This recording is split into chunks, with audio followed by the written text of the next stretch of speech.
Hello बच्चों, चलिए प्रश्न को पढ़ते हैं और समझते हैं। निम्न फलनों का अवकल गुणांक ज्ञात कीजिए और हमें अवकलन करना है साइन ई की घातांक एक्स का।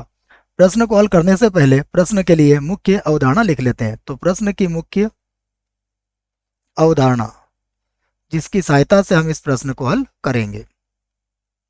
मुख्य अवधारणा में हम पहले अवकलन के कुछ सूत्रों को लिखेंगे, जिसमें पहला सूत्र होगा डी बटा D x sine x. Sine x का अवकलन होता है कॉस एक्स, आपको यह याद रखना है। उसके बाद डी बटा डी एक्स ई की घातांक एक्स, ई की घातांक एक्स का अवकलन ई की घातांक एक्स ही होता है। उसके बाद हम यहाँ पर अब श्रृंखला नियम को भी समझेंगे। श्रृंखला नियम,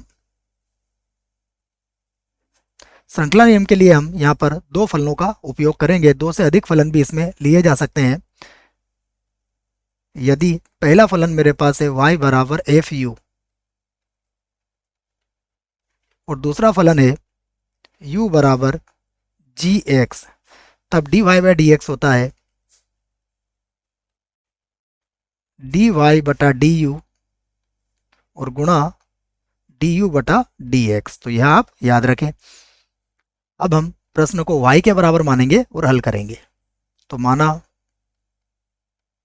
हमारा जो प्रश्न है वह y के बराबर है, तो y बराबर कितना हुआ साइन ई की घातांक x। इसे बना ली मैंने समीकरण नंबर 1। और यहाँ पर देखिए यदि यदि u बराबर ई की घातांक x हो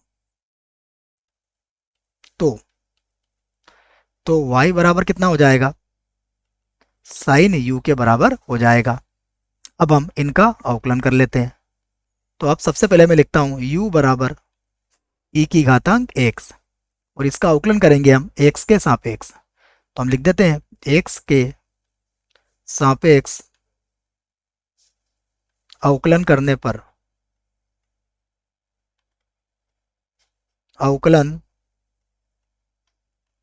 पर तो जब इसका x के सापेक्ष अवकलन करेंगे तो यह बनेगा du बटा dx बराबर d बटा dx e की घातांक x, और e की घातांक x का अवकलन होगा e की घातांक x। इससे बना देंगे समीकरण 2। और अब y बराबर कितना है साइन u है। तो y बराबर अगर साइन u है तो हम इसका u के सापेक्ष अवकलन करेंगे। तो मैं इस बात को भी लिख देता हूं u के सापेक्ष अवकलन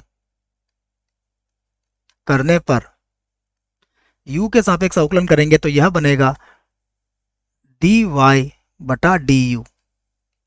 यहां भी हो जाएगा d बटा du और साइन u, तो साइन u का अवकलन हो जाएगा cos u और इसे हम लिख सकते हैं cos u हमारा था e की घातांक x के बराबर। यह बना ली हमने समीकरण 3। अब हम श्रृंखला नियम का प्रयोग यहां पर कर सकते हैं। तो मैं लिख देता हूं इस बात को श्रृंखला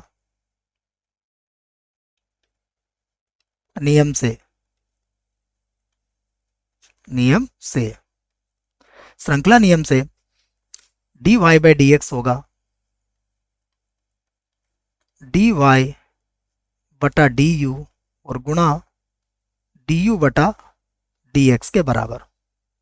तो dy बटा du यह आया है समीकरण नंबर 3 में। देखिए यह है cos e की घातांक x और गुणा du बटा dx कितना है ये भी देख लेते हैं।